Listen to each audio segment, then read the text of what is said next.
Buenos días, hoy en la sintonía de Radio Abarán a esta hora y de nuevo los jueves en este punto del dial recuperamos la sección de Psicología Clara.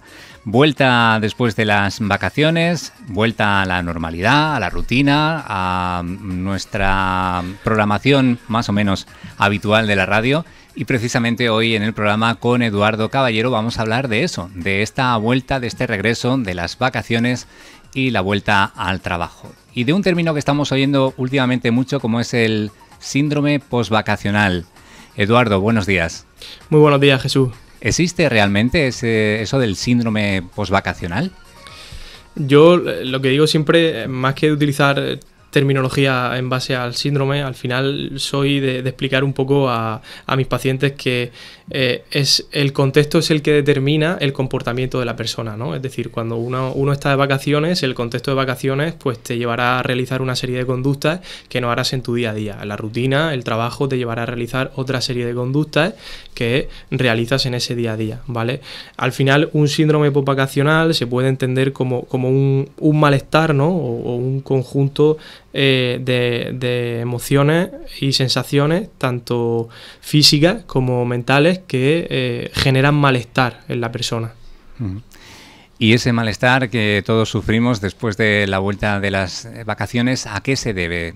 ¿Cómo podemos un poco encajarlo de nuevo en nuestra rutina, en nuestro día a día? Pues como tú bien dices, Jesús, a la vuelta de las vacaciones, normalmente esto no le ocurre a todo el mundo, ¿vale? Pero sí que es verdad que hay ciertas personas que experimentan un cierto grado de malestar debido a algunos factores, ¿no? Creo que el principal de ellos, o lo que es recomendable a la hora de volver de las vacaciones al trabajo, que yo ahora mismo, por ejemplo, esta semana es algo que estoy trabajando mucho con todos los pacientes, es que se recomienda no volver de vacaciones el mismo día o el día de antes en el que una persona trabaja, porque ahí lo que se consigue es que si tú te das cuenta, el cambio es brusco, es decir, pasas de hacer una conducta donde tú tienes al día, vienes de una semana o de 2 semanas de vacaciones y al día siguiente ya te metes en la plena rutina y en el pleno ámbito de trabajo, ¿no? Sí. Entonces lo que se recomienda en este caso es unos 2-3 días antes aproximadamente volver a casa, estar esos 2-3 días que te quedan de vacaciones, pero ya intentar ajustar rutina. Y sobre todo, algo muy importante que yo siempre recomiendo es el tema del horario del sueño, ¿vale? O sea, ¿por qué? Pues porque en vacaciones es el periodo del año donde más se rompe ese horario, ¿no? Hay gente que logra, que lo mantiene, y hay gente que pues se levanta, yo qué sé, a las 10 de la mañana, a las 11, a las 9. Entonces, claro, cuando uno vuelve a la rutina, pues ese desfase, esa ruptura del horario afecta de forma negativa generalmente. Recomiendas, por tanto, hacer como una adaptación progresiva, ¿no? Poco a poco. Sí, esa sería la clave, tú lo has dicho, ¿no? Al final se trata de, hay un periodo de adaptación, es decir, que la persona vuelva, lo que hemos comentado antes, con 2-3 días de antelación, y durante esos 2-3 días se ajuste el sueño, que sería lo primero, el tema del sueño, porque normalmente la vuelta al trabajo suele acarrear problemas de insomnio, ¿vale? Sí. Entonces por eso se pide ese pequeño ajuste del sueño, y luego también, por supuesto, que la adaptación sea de forma progresiva, es decir, normalmente una persona cuando trabaja, si es una familia normal, pues tiene que estar con los críos, tiene que hacerse cargo del trabajo, va a lo mejor quizás hace algo de deporte y va al gimnasio, o tiene que hacerse cargo de las tareas de la casa. Claro, volver de vacaciones a hacer todo eso de golpe genera una serie de estrés en el organismo que es perjudicial. Entonces lo que se recomienda es, en vez de volver a hacerlo todo de golpe, que esas actividades se vayan haciendo de forma progresiva. Es decir, yo vuelvo a mi trabajo, me hago cargo de los hijos, de la familia, y luego, por ejemplo, pues la semana siguiente ya puedo empezar a meter el tema del deporte, del gimnasio o cualquier otra actividad que se esté realizando. Aún así, Eduardo, nos hacemos cargo que habrá personas que tengan que pasar de 0 a 100 en poco tiempo y volver a esa rutina con un estrés bastante fuerte. ¿Se pueden dar casos graves? ¿Qué puede derivar este estrés si no lo tratamos adecuadamente?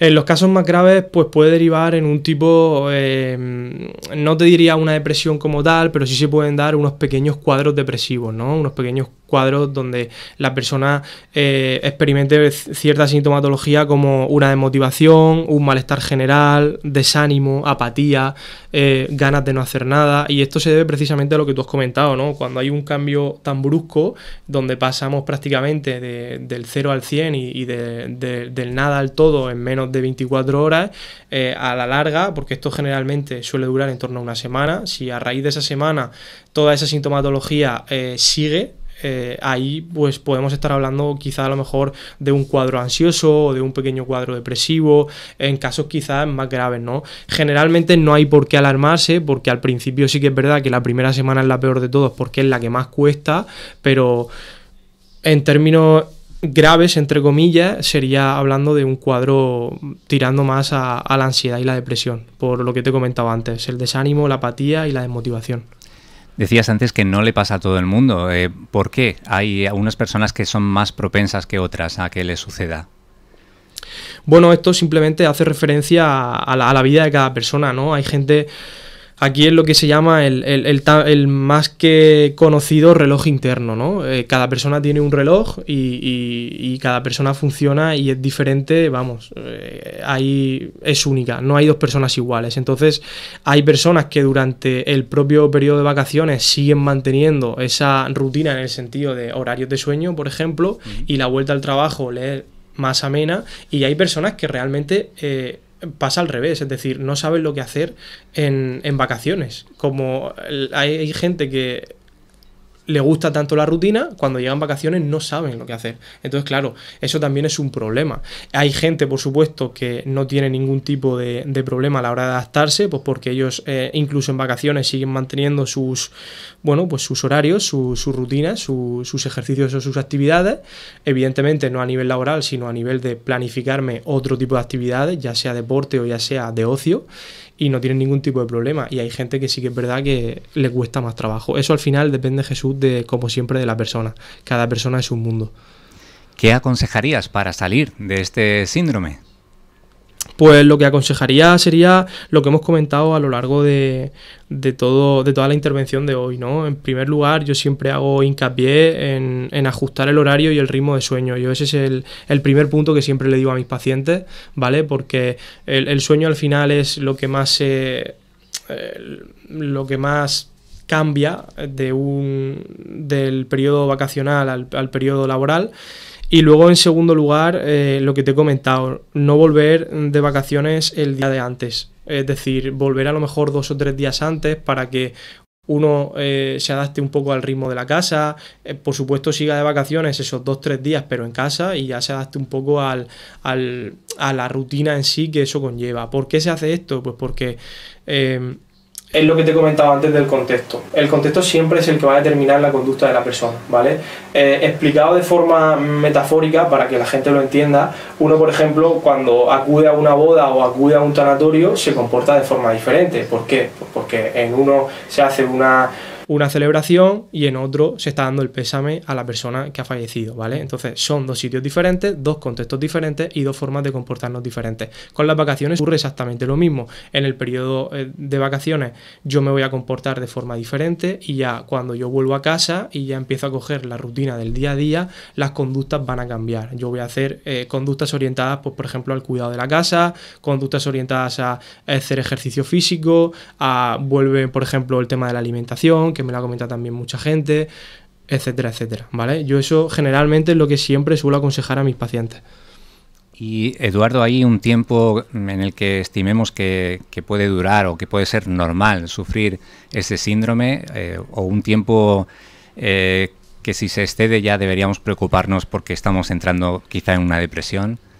Yo el tiempo normalmente lo suelo poner en torno a la semana y media como mucho. Normalmente sí que es verdad que por término general suele ser la primera semana, porque la primera semana es la más caótica, es cuando uno vuelve, cuando uno tiene que asimilar esas rupturas de horario, de adaptarme, de un ritmo un poco, entre comillas, más frenético, sí, más caótico, y una vez que pasa esa semana, ya el cuerpo, ese reloj interno del que te hablaba antes, vuelve otra vez a estabilizarse y vuelve otra vez después con el día a día. Si a partir de la semana y media, toda esa sintomatología que hemos hablado antes, de desánimo, de apatía, de desmotivación, sigue, pues entonces ya sí recomiendo ponerse en contacto en manos de un profesional, porque a lo mejor quizá pues pueda haber otro tipo de patología detrás. Bueno, Eduardo, sigues activo, ¿no?, en redes sociales para que puedan contactar contigo. Sí, seguimos activos en mi cuenta personal de Instagram, educpsicólogo, y tanto en el correo, que es eduardocaballeropsicólogo@gmail.com. Pueden los pacientes contactar conmigo. Ahí en mi cuenta de Instagram también tengo mi número de teléfono, así que sin ningún tipo de problema la gente puede mandarme correos o mandarme mensajes a través de Instagram o pegarme alguna llamada si en el caso de que lo necesiten, y yo en el menor tiempo posible siempre me pongo en contacto con la gente. Eduardo, no sé si se nos queda algo por comentar sobre este síndrome postvacacional, algo que tú quieras añadir a lo que hemos hablado.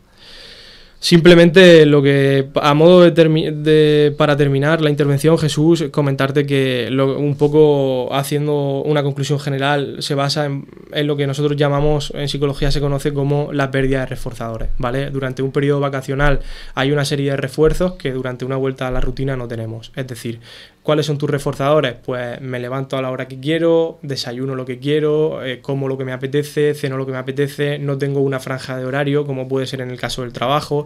Cuando estoy de vacaciones, si me apetece comer a las 3, puedo comer a las 3. Si me apetece comer a la 1:30, puedo comer a la 1:30, ¿vale? Todo eso, el cuerpo son reforzadores. ¿Por qué? Porque estoy haciendo lo que quiero y cuando quiero. Cuando volvemos al trabajo, existe lo que se llama esa pérdida de reforzadores. Y entonces aparecen algunos estímulos que pueden ser aversivos. ¿Qué significa aversivo? Un estímulo aversivo es un estímulo negativo. Es decir, yo ahora no puedo comer a la 1:30 o a las 3. Yo ahora, si tengo que hacer un parón porque acabo de trabajar a la 1:30 y me engancho a las 3, pues entre la 1:30 y las 3 sé que tengo que comer y tengo que descansar.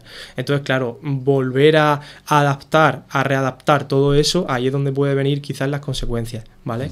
Pero así, en términos generales, eso sería un poco todo lo que hemos visto durante la intervención de hoy, el síndrome postvacacional.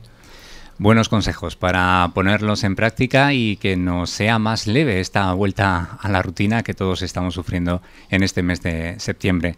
Eduardo, muchas gracias por estar hoy de nuevo con nosotros. Nos seguimos encontrando durante los próximos meses, cada 15 días aquí en la radio. Muchísimas gracias, Jesús. Nos vemos en la siguiente intervención. Hasta otra. Buenos días. Hasta luego.